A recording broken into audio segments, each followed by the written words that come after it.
Well, hey, friends, welcome back to another episode of the Therapy Show. I'm your host, Lisa Mustard, and this week's guest is David Aronson, LCSW. Welcome to the show, David. It's so great to have you. Hi, thank you. Yeah, I'm really excited to speak with you. Kind of been following you for a little bit. I get the emails that you send about your trainings, and I Thank you. also get I kind of found you because of the place I go to get most of my trainings, Pessy, where I received a flyer in the mail about medical and recreational marijuana. And this is something I've been really curious about for quite some time. And I thought I would reach out to you and see if you would be open to coming on the show. So Yeah, it's really cool to have you. Can you tell our listeners a little bit about yourself, like, who you are, your training, and maybe how you kind of got into this field?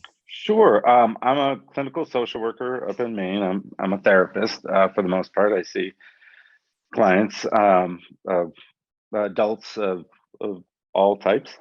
Um, and my connection to cannabis is primarily going back to the fact that I grew up in Maine, which is Maine's a heavy cannabis using state. So it's funny the percentage of the population is of use is about double the national average there, and there's about 10% of the adult, at least by the numbers. It's unclear if they're all from Maine, but the amount of medical cannabis card users is about 10% of the entire state population, Wow. not just the adults. So it's pretty popular. So it's hard to grow up there without being exposed to it a lot and having an understanding of how and why people use it, which has changed a lot over the years. And then in clinical work, I constantly would encounter um, people that use cannabis a lot, and it's especially because I would in my when I started, I did a lot of interviews for psychiatry, so screening for psychiatry clinical intakes as just a way to increase contact and while waiting to get into with a psychiatrist. And I would ask people to use alcohol or drugs. They'd say no. I'd say, do you smoke pot? And they'd say yes. This would Right. happen a lot. And I'd say, well, why the difference? And a lot of times people would say, I just don't think of it as a drug, Hmm. which was interesting. And that brings up the whole question of what is a drug in Hmm. general. And that's a whole nother Sure. ball of wax. But so how I came to do talks, so that led me to do a lot of research, as there was almost no awareness. There's certainly no education in about it when I graduated from school at the time in 2010, other than harms of cannabis. But nobody was educating anyone about how or why it might help, just that some people say it does. And so I started digging into what the research was with the changing laws out west in Colorado and the increasing use of medical cannabis. There's a lot of exciting research headlines that would come out, and I would start to gather that all up in my head and sort of a library of that. And then eventually, long story short, I became pretty ill with Lyme disease, and I couldn't work full time anymore, and so giving talks became a way to do that. And the first talk I gave was on Lyme disease, and then the cannabis one has become much more popular. And now I also have a third one about psychedelic assisted therapy. Well, cool. Oh my gosh, what a history. That's really interesting. It's like Yeah, really, really neat how we kind of get into thanks. things. So definitely want to have you back for psychedelics because I know that's a really Sure. big interest of a lot of therapists right now. So we'll plan that for a later episode. Um, okay, so I know I've told you I live in South Carolina and it's not legal here. Like we don't have medical cannabis.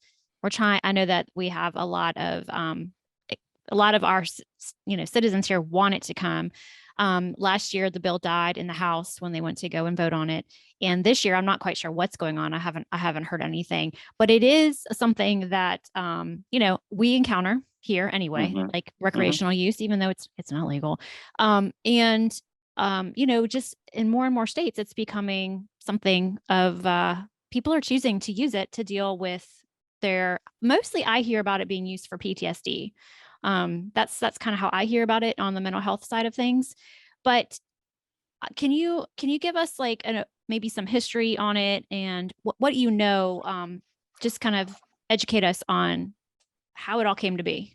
Sure. So it's funny, you probably know historically there was probably a lot of hemp grown in South Carolina. Yeah. And there might even be now, as hemp with a certain amount of THC, 0.3% or less by dry weight, is federally legal now, which has led to a whole sort of new landscape. But historically, what's really interesting about cannabis is that it's only in the last, since 1937, is when it sort of became quote unquote illegal in the U.S. That it's no longer been thought of as a medicine. So before that, it was used forever by everyone for everything it could be used for, forever throughout time, Right. everywhere in the world. Wherever there is, as soon as there is medical textbooks, there's cannabis is in there. As soon as there's as soon as there are pharmacies, cannabis is in pharmacies up until, like I said, the 1930s. All over the world. The earliest evidence of cannabis cultivation is 11,000 BC. Yeah. So and that's cultivation, right? So that's not the discovery of it. That's when it was already known and put together to cultivate, and that goes back in China. And its use expands into, at least by the records that we have, starts to expand west into the sort of Mid-Eastern continent, and then into Europe. And there's a really interesting group that's recorded by Herodotus that discusses cannabis use by the Scythians. Sorry. Yeah. They were a tribe or a group, nomadic group that came from far Western Asia and into Eastern Europe, and they brought cannabis use, again, as recorded by Herodotus. And there's this myth of cannabis inducing happy, joyful feelings. Well, it's better probably to think of it as an excitatory drug, that whatever you're bringing to it, it will bring you sort of closer to that. And so these folks would drink the blood of their defeated enemies out of their skulls while using cannabis or after using cannabis. So again, just excitatory drug. So again, one of these myths about cannabis is that it makes people happy, and that's not always the case. Right. But anyway, so going forward in the U.S. In time, it was brought over to the Americas by the Spanish and cultivated for a lot of different reasons. We don't really know in Western Europe if they were using it to get high per se, but that's a thing that people just love to do. And so it's very unlikely that nobody was doing that, but it's not written about. There is a whole branch of sort of crypto Christian history that believes the holy anointing oil was likely cannabis oil, because ancient demonic possession is believed to be epilepsy. And so cannabis oil would be something that would really help epilepsy, and maybe even miraculously, depending on the case. So that's really interesting. And it's even thought that it might have been in the incense originally that was burned, that many psychoactive things were used in incense there. So that's just an interesting part of how it's always been in the fabric of kind of everywhere. And then as a medicine, what we know as a medicine in the United States, it was sort of awakened or brought into the sort of more general zeitgeist by this guy, Daniel Shaughnessy, who was sort of the medical Johnny Appleseed of cannabis. And he went to India and saw how much it was used over there for lots of different things, and came over here and started espousing its use in for allopathic medicine, Western medicine. And it got into the American Pharmacopoeia in 1850, so it became a well-known medicine to treat lots of different things. When you read off the list, it's kind of ridiculous, but when you start to understand how the endocannabinoid system works, and that it's involved in every organ system, and so there's potential therapeutic use for almost anything. It's it becomes much more likely. But it's also really good anti-inflammatory, so that works for lots of things. And then, see, going forward, the patent medicine age, which is where people don't always realize that drugs were not made actually illegal federally until 1970. It was before that, it was state by state, and the things like opiates and cocaine were very common, and amphetamines were very commonplace in just your general ailments. Heroin was invented as a child's cough medicine by Bayer Pharmaceuticals. So it was literally the Wild West back then when it came to medicine, and cannabis was in one of the most common ingredients. So it's just widely used. What happened was that, and this is the sort of prohibition story that is not widely taught, but more people know now, is that cannabis was always really hard to process. It had to be processed by hand to get at the fibers. Very valuable when you can break it down. There's lots of oils. Diesel fuel can be made from it. Like Henry Ford made an entire car, except for any metal parts, out of hemp fibers and plastics, and that ran on hemp fuel. So it's an incredibly versatile crop. Right at that time, in the late 1930s, a machine was invented that could finally break down those fibers. That would cut down the time. And there was an article in Popular Science that said it was the new $1 billion crop. William Randolph Hearst was printing a lot of newspapers at the time and had purchased lots and lots of timberland just before this came out, and saw this as competition for paper production. And well, it just so happened that he had very close tie. He and a few other fellows like Andrew Carnegie and John D. Rockefeller all knew each other very well, and literally got together and conspired to begin a government campaign against cannabis, which is why we have antitrust laws now. People hear the story like, how's that possible? Well, that's why we have the laws, is because it was possible, and then things like this happened. So cannabis didn't become illegal. Instead, in 1937, they said you had to have a special tax stamp, but they didn't actually give anybody them. And so the first guy that got arrested for cannabis distribution illegally he looks like he's right out of American Gothic. Like he's just like a farmer in overalls, Samuel Caldwell. And he showed up to the government office with his crop, and they said, "Where's your tax stamp?" He's like, "I don't have one." "Well, you're under arrest."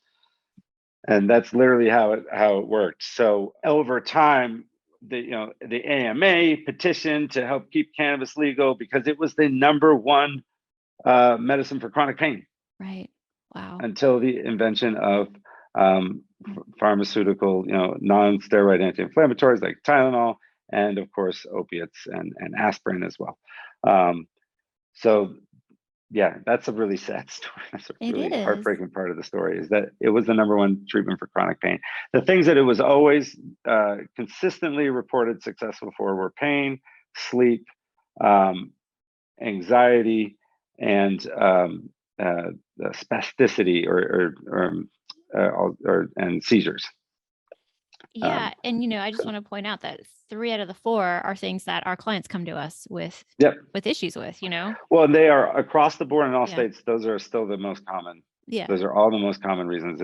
It's pain, #1, then PTSD, because it's the only psychological condition that's allowed across many states. Do allow additional things or don't have specific conditions, but PTSD is the only one that's sort of across the board allowed in medical states.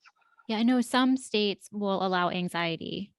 Yeah, I think there are a couple, right? Well, like Florida does through a loophole, for example, because they have a very short list, but it says as well as conditions of the same class or something else, or same kind or class. And so anxiety and depression and everything gets in because they are mental health conditions. Yeah. Interesting. Wow. Yeah. Well, I appreciate the history and the background. I knew about the Hearst story and the antitrust, and I knew somewhat about the, way back when they were using it, and I didn't know how it got here. That's really cool to hear that history.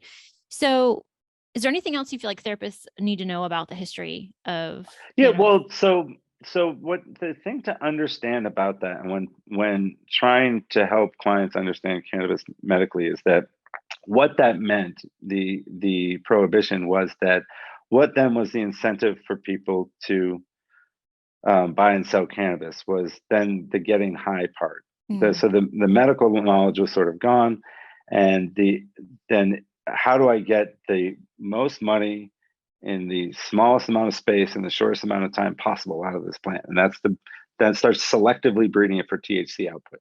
okay. And so what is out there in the genetic pool of cannabis right now, for the most part, and there are exceptions, tiny little exception pockets everywhere, is just not really what cannabis was like historically as a medicine. The most prominent cannabinoid in most preparations back then was CBN, which is cannabinol, which is a sort of degradation product of THC, because they didn't know how long to cook it for. They didn't have chromatographic instruments to see that stuff.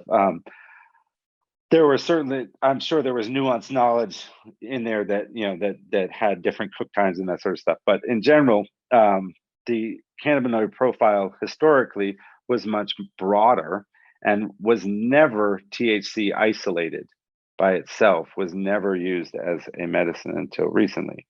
Mm, And and then what we have in the research is based on either THC or CBD isolated, or other cannabinoid chemicals, synthetic cannabinoids that bind to cannabinoid receptors, but don't necessarily tell us anything about cannabis. okay.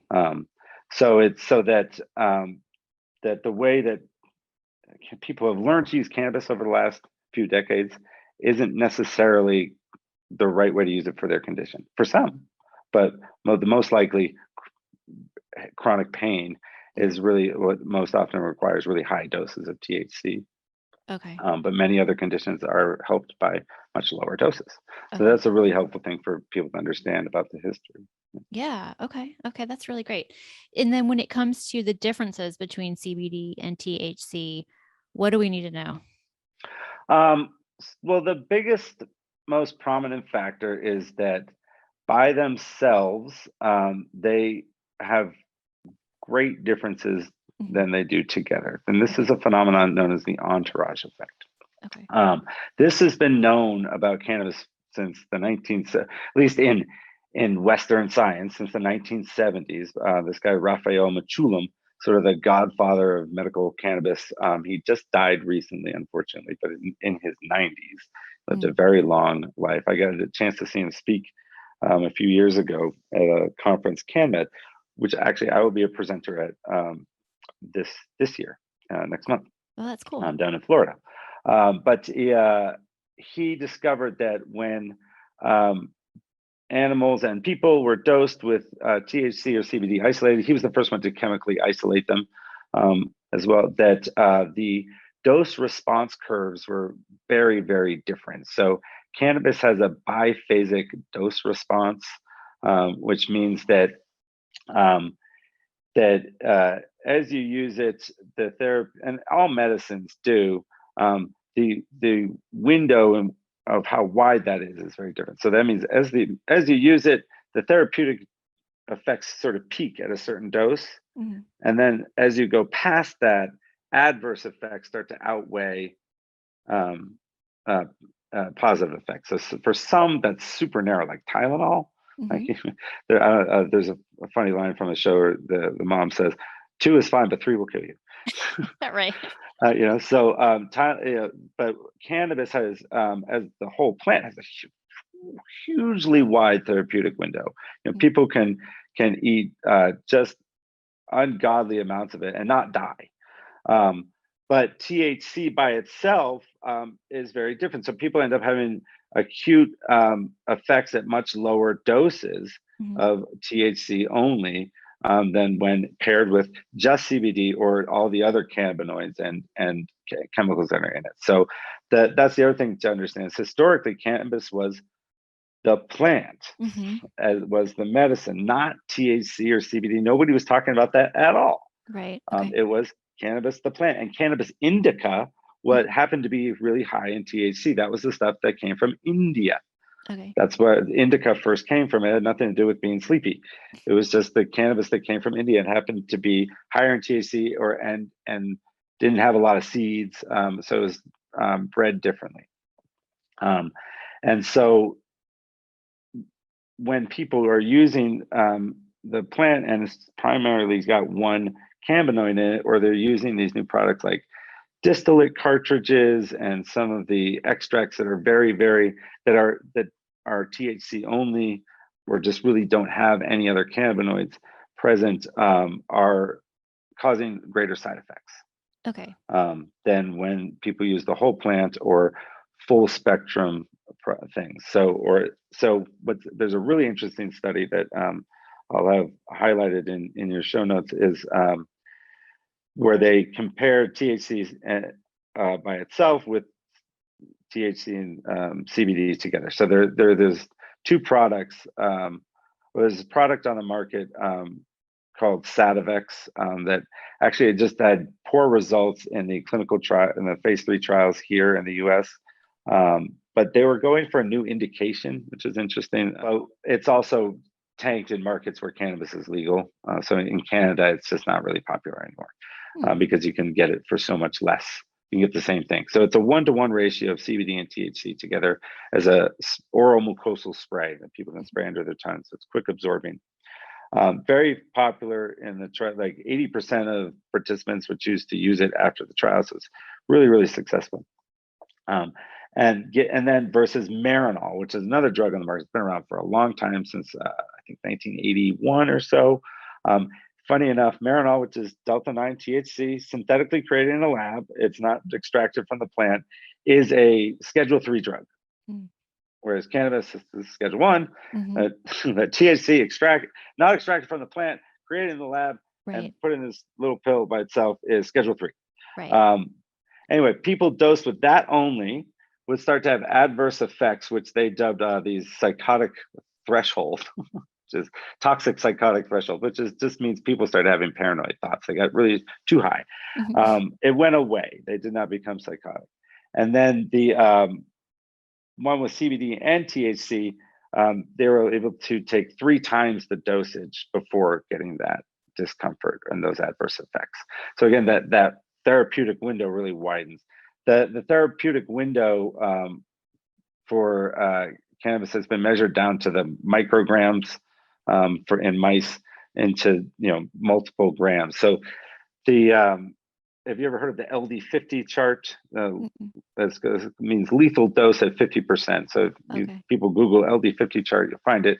Lots of different visual versions of it. And it's a ranking of lethality of drugs. So it's a ratio of the therapeutic dose to the lethal dose at 50% of users. So heroin's really high on the list. It's 6-to-1. So if it's 10 milligrams, it's therapeutic. 60 milligrams will kill half the users.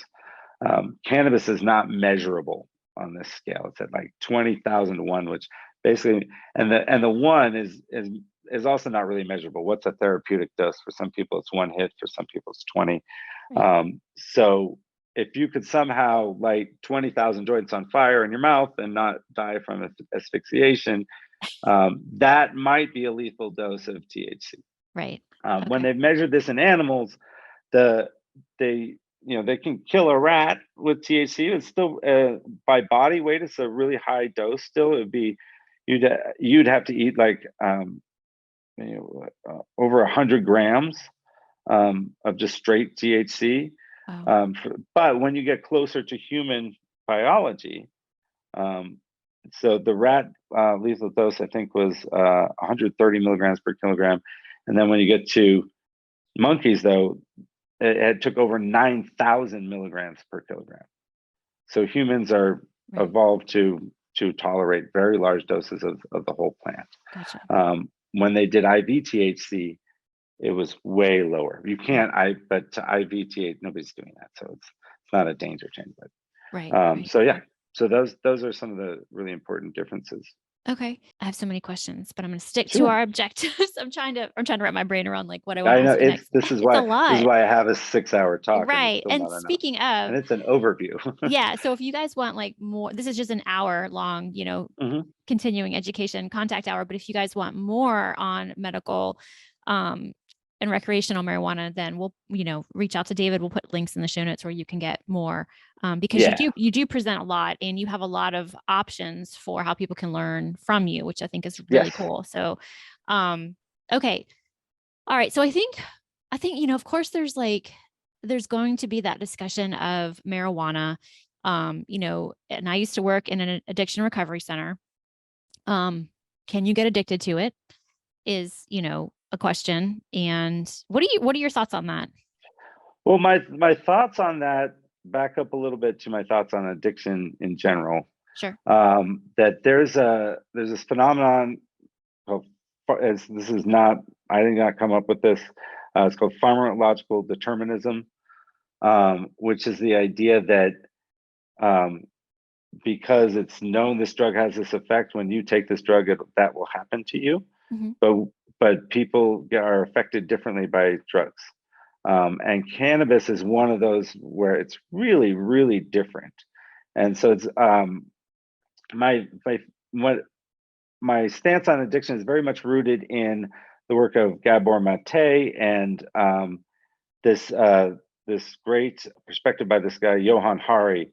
There's a great TED talk he does about how everything you know about addiction is wrong, and that yes, these chemicals are an important factor, but they don't affect the majority of people. And so when we look at a quote, when how are we defining addiction too is a whole other matter. Yeah, no, I hear you. So another great book to help nuance view is and in general the work of Carl Hart, who's made famous because he's a neuro scientist at Columbia, a neuropsychologist who made himself really famous by disclosing that he recreationally uses opiates and heroin, and he's fine. And he does a book called Drug Use for Adults, which is a really interesting perspective. And so the fact that, when we look at addiction rates, still 80% of people don't get addicted to opiates when exposed to them. Mm-hmm. And so furthest down on the list is cannabis. Cannabis is a substance that is usable and abusable like any other substance, and that drugs don't make people addicted. The drug is just a thing that exists there. It has to be used or misused or abused, however you want to define it, in order for it to create a problem. Right. And it has to be used inside of a person who then is maybe motivated to use that medicine for things that aren't helpful. Right. And so, yes, cannabis is absolutely addictive in that way. And that if you are using it to escape your emotions or to escape facing difficulties, then it will serve you in that way. If your intention to use it is to open yourself up and to feel things more, even, then it will serve you in that way as well. As will many drugs. So it's so yes, it's absolutely addictive, but in terms of what we measure for safety, it's the safest, and it's safer than any pharmaceutical, essentially, and many vitamins even, because it won't cause any organ damage except when smoked, because smoke does, but not the drug. Right. That's in that smoke is not hurting people. It's the smoke, and there's no amount you can eat that will necessarily cause organ damage either. And so now, if you eat enough CBD, that can cause some liver issues. But again, these are when we look at these studies. Well, when we look at these studies with animals, they're in doses that people don't take. Right. So I recently did like a research. So one of the problems with cannabis studies of studying cannabis is that it's still federally legal. So there's no federal funding, and so there's no objective studies. And so it's hard to pick out the good ones. And so you look for consistency across many of them. And I did a recent review, and nothing's really changed. And they all say, this Schedule 1 stuff's basically in the way, and we need more quality study. All of them say we need more quality study. We need more quality study. Now, some of that is to get more funding, but it's just really true. And so, like, there's one about, it's one study did a overview of cannabis for anxiety, and it said, some say it helps and some say it doesn't. And then there's a very recent one that says it induces anxiety in mice. And I looked at the dosages. It was at 1 to 2 milligrams per kilogram, which is 70 to 150 milligrams. Edibles by most states are dosed at a maximum of 10 milligrams per dose. Right. So it's just, right. It's right. not, it's really, it's hard. Yeah. Yeah, no, I hear what you're saying. Definitely. So did you get pushback on your view of, I mean, yeah, I mean, I get people that come to my talks all the time that want to know how much is too much. What's the line? And I tell them it's really about the motivations for use. And so your motivational interviewing techniques should reign supreme, and you should approach their cannabis use with great curiosity. Like, for example, let's say somebody says they use cannabis for sleep. mm-hmm. And they're like, and I put it in my coffee every morning. When instead of wagging your finger at them, you're like, well, you're not supposed to do that. Be like, well, why does that help? Well, maybe it reduces my anxiety through the day, and so I'm not all wound up at night, and and my thoughts aren't racing. So to really approach it with a curiosity, and to understand that the way and the reasons for which people use cannabis now just aren't the same. So it used to be, it was illegal, so you had to be willing to engage in a legal act. Right. And then what is your motivation for using then? It's probably not to help the pain in your foot. That's such an effort to go through at that when it was illegal, right? And so the reasons that people use are, and their motivations are very, very different now. When we look at, as another study I looked at that published this year, but looking at data from 1990, which means that we're talking to people using illegal street cannabis. And again, their motivations for use are very different. So what was really interesting was that it was, the reason they redid it was that it showed negative health outcomes with heart and lungs and all this stuff. And so they redid it by teasing out multi-substance use, by taking out tobacco and alcohol and other drug use and cannabis only. And then those physiological effects fell away. But what remained were sociological effects of depression and anxiety long term. And again, this might be very different now if we look at data now, that's taken now 20 years from now, because motivations for use are very different. Right. Okay. Right. Again, these are adults that had to go technically commit a crime and then hide their use. And so you're going to not talk about it, but you're going to develop a sense of shame about it. So it's just, things are very different now. And so it's really important that we're curious and let go of our previous assumptions. Right. I like that. And it's really helpful to let go of our assumptions, not to let go of your values. We're not saying that, but if it's, because as we're still humans and we have them and we're therapists, but I think that's, I like what you said about being curious and staying, just if they're there seeking your help, like, I hope that as therapists, we're curious about what people are doing, yeah. Okay. But yeah, well, I just want to say one more note about cannabis and substance use. I worked in substance use as well for a while, and like with population and drug court and stuff like that. There's hard drug users, and something that is very common among multi-substance users in recovery is that they'll talk about cannabis as a medicated assisted treatment for multi-substance use. It's the only thing that keeps them from using other drugs. And I think that's an important thing to keep in mind. Yeah. Okay. I think that's interesting, because that's good. I mean, I feel like that's a good thing to know, especially if you have someone coming to you and, they tell you this. I definitely want to pay attention to that. Well, and when I worked in substance use, my first question was always for people, what was the drug helping you with? What did they say? Like, it keeps me from using harder drugs, or no, well, not just cannabis, any drug. Okay. What in terms of their drug of choice, that my first question was always, how was it helpful for you? Okay. Because that's going to be one of the first things we have to figure out how to address in another way. I gotcha. And that might be one of the first, because that's going to be the primary motive to drive you back to using, right? Mm-hmm. And so to approach cannabis use really curiously and ask, how's it helping you? Oh, I thought you, okay. Yeah, I misunderstood you. So you're talking about what is the drug helping you just cope with or helping you deal with on life's terms? Okay. I gotcha. Yeah. Okay. Yeah. I like that question. All right. Okay. Well, let's talk a little bit about, the therapeutic benefits, side effects, and the safety risks of Sure. THC and CBD. Sure. Yeah. So, like I said, the primary uses these days have remained consistent historically, and chronic pain, in particular, is really helpful. One of the reasons for that, and this is an inference on my part, there are cannabinoid receptors in a part of the brain called the periaqueductal gray, and so all I know about this Big word. is right. It's a very small part of the brain. It's thought to be in part responsible for downward pain signaling. So where the brain is telling you that something hurts. Okay. And so cannabis in general, cannabinoids, when say THC binds with one of your cannabinoid receptors, it acts as a down regulator for neurotransmission.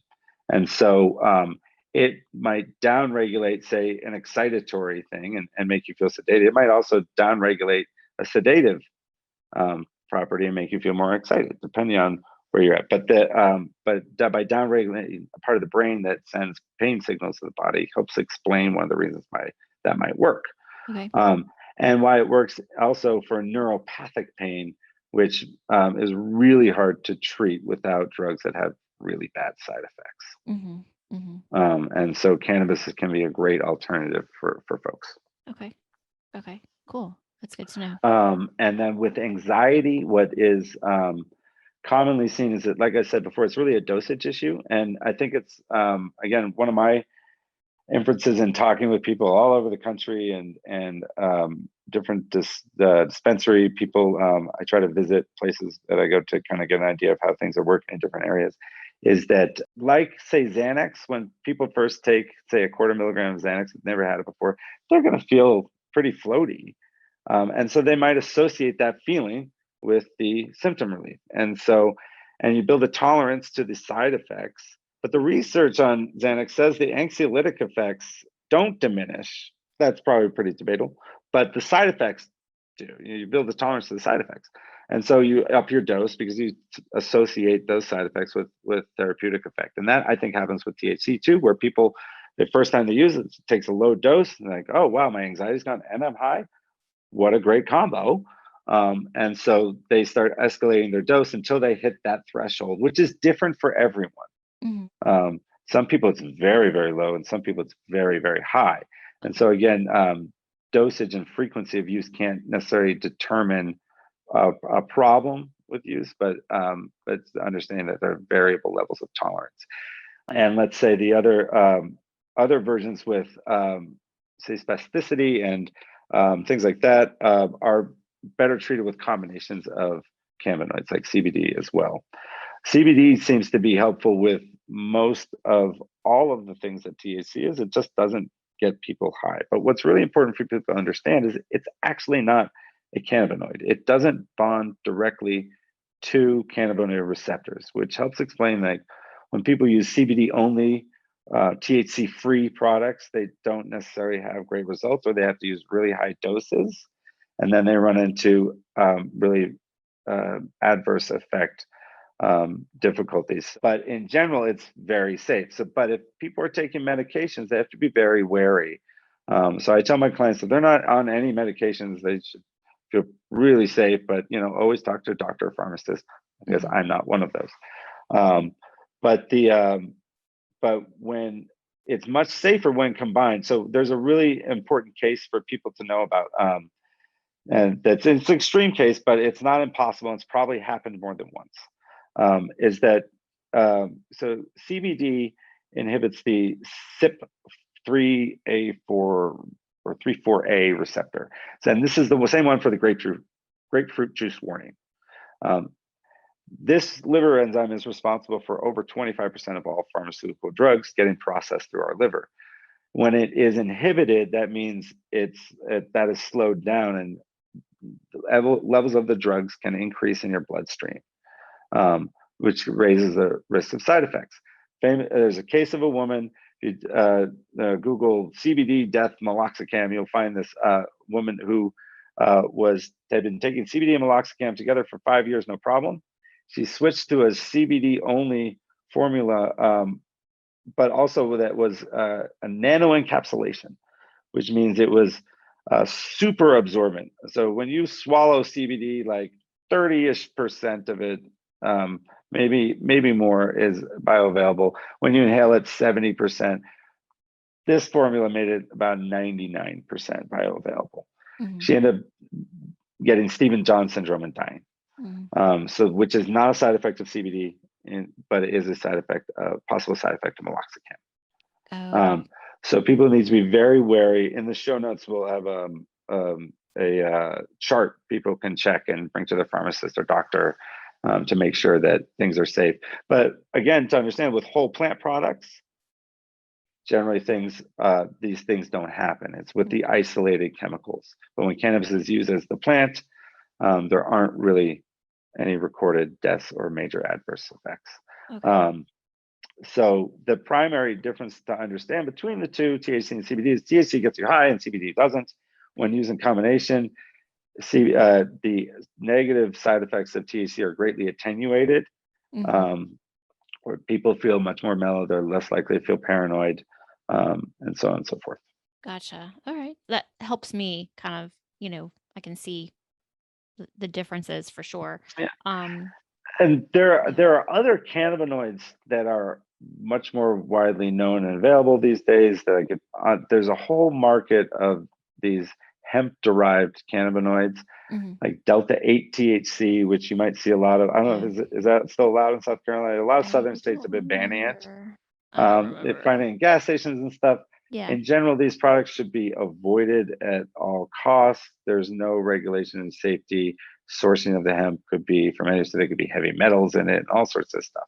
Gotcha. There are online vendors that do a much better job of this. I can't see who any of them are, but you need to be very careful sourcing your sort of legal CBD products. Even the flower, which is legal, again, is legal in South Carolina as far as I know.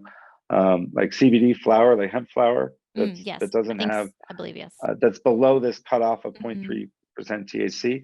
But again, you have to be very thoughtful in asking about these products, because it could have delta-8 THC, which could get you unwittingly high. It could have HHC. It could have, there's a whole alphabet soup, THCP, all these different cannabinoids that are federally legal, but definitely have psychoactive effects.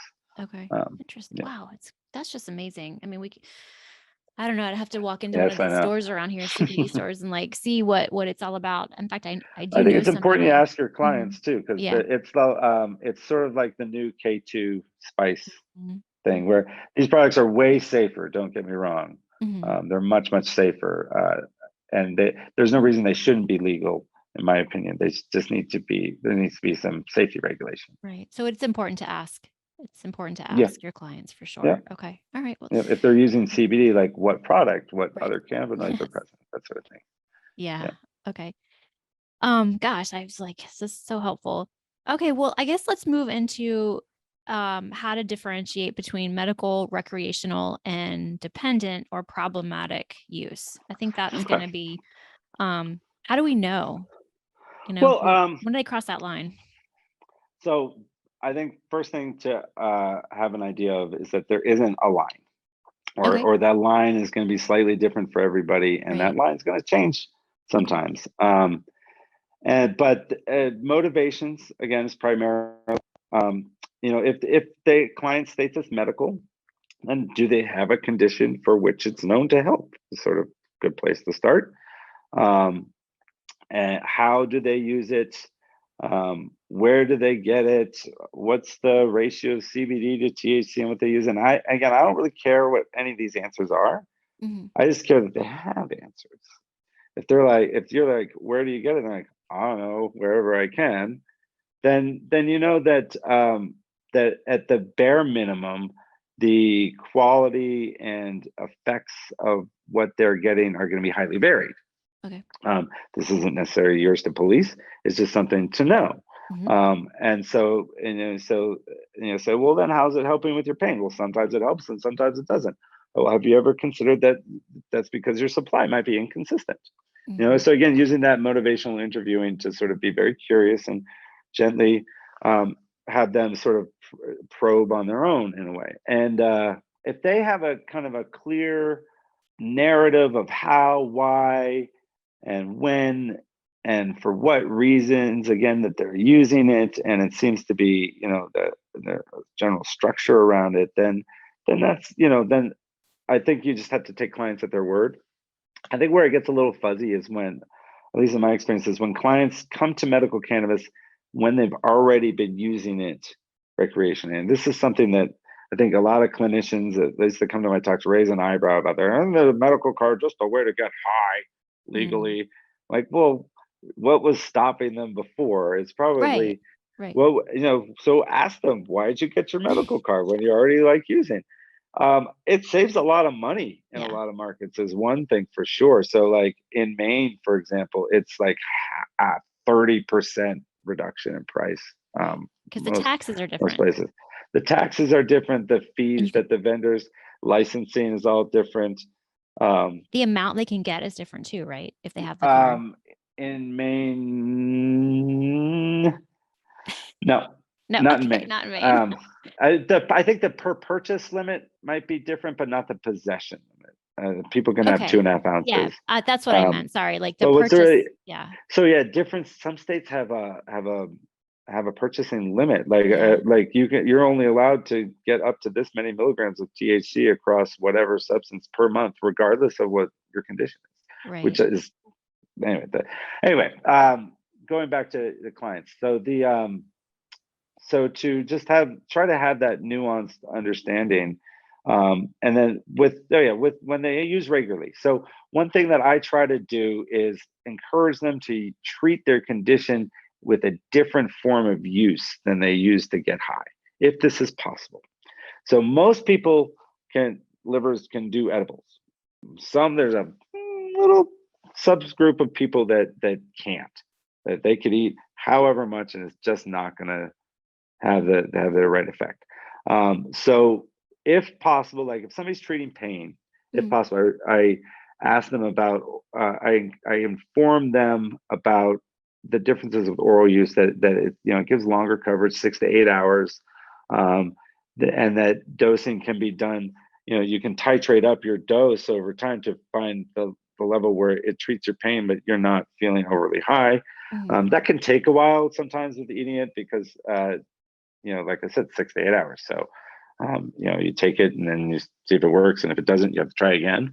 And there's no determined dosage. So the general adage is to start low and go slow, but to have people use them 2 different ways. So a good case example of this was I had a client who had lost a leg. So he's a great candidate for cannabis for pain because he's really young and he's going to have neuropathic pain like forever. And so he already liked using cannabis, but he's 18, he didn't know much about it, and so he's like, yeah, I smoke blunts.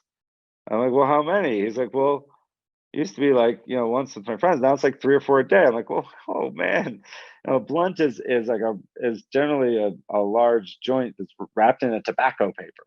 Right. And so he was using way more than he needed, but this is the only way he knew how to use pot. Right. And smoking only lasts 2 or 3 hours for his primary effects. And so but then edibles didn't work for him either.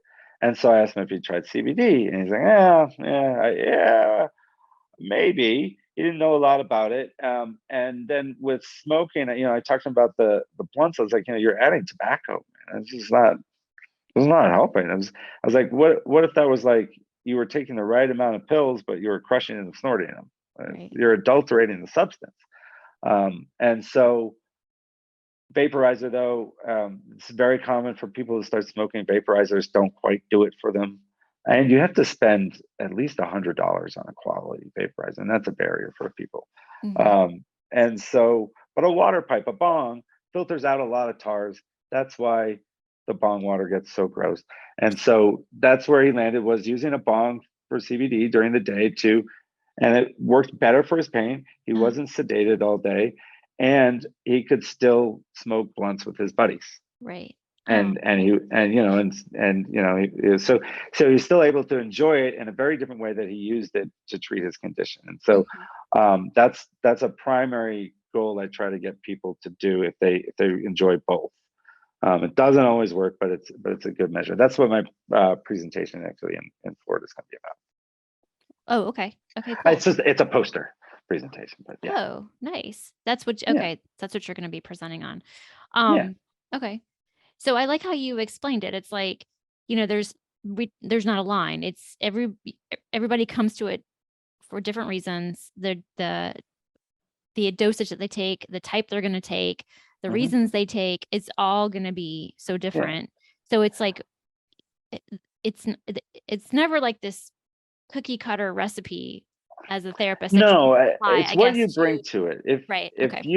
Let's say if you're having a terrible day and you want to melt into the couch, cannabis will help you do that. Right. If you are incredibly well rested and you want a little boost of energy, not a high dose, but a low dose of cannabis will really help you do that. If you are sleep deprived, and you smoke cannabis, it's going to be really hard to stay awake. It doesn't matter what strain you smoke. If you are wanting to go to a concert and dance and you use cannabis, you're going to feel more of that. It's what your motivation for use is going to be a big determiner of how it's going to affect you, because that's going to determine your mindset when you use it and these sorts of things. It's almost like a psychedelic in that way, where the set and setting really matters. And so another mantra I encourage my clients to think of is, do I have the time and space to enjoy this? To kind of use those sort of ACT methods of this align with my values right now. Okay. Yeah. Well, this has been just amazing. Thank you so much for your time and for going over this with us. So what's next for you? I know you got a lot of things that you're working on. So like I said, I'm completing a year-long training of like 180 hours plus of psychedelic assisted psychotherapy. And I've started giving talks on that. I've got some scheduled. I'll put the link to my Eventbrite page in there when you're showing some, but I'll be going to Rhode Island and Ohio and Florida. I'll be scheduling some soon for Utah. They're all online as well. So wherever states honor credits from other states, or it's approved by the NASW, that both talks as well. Those are all you can attend online. And so I'll provide you links to all those. I also will be presenting with PESI next month on May 26th. May 12th, I've got a 3-hour presentation with another group, e-behavioral healthcare. That'll be online. I'm just trying to do as much as I can. I'll be at CanMed in a couple of weeks. It sounds really crazy when I say it all out loud, but it is spaced out over the next year. So I'm just really curious. Your psychedelic therapy. Wait, psychedelic assisted therapy. Thank you. A lot of S's. So I'm just curious. Like, have you done the work? Have you sat with people and done? Part of my final training here is doing experiential with folks with ketamine. But I am working with some clients that are using, and so I work with them on the integration end of things. So that is something I would consult with people on, is they've had a psychedelic experience and they want to figure out how to make it more therapeutic, or preparing for that as well. So the preparation and integration are where therapists fit best at the moment. The only substance that's legal is ketamine. So nobody ought to be sitting with anybody for anything else unless they're in a clinical trial. Yes, so it's primarily about the preparation and integration of these experiences to make them of better use for people, to Nice. sort of ensure that that experience has a therapeutic effect and not just a drug experience.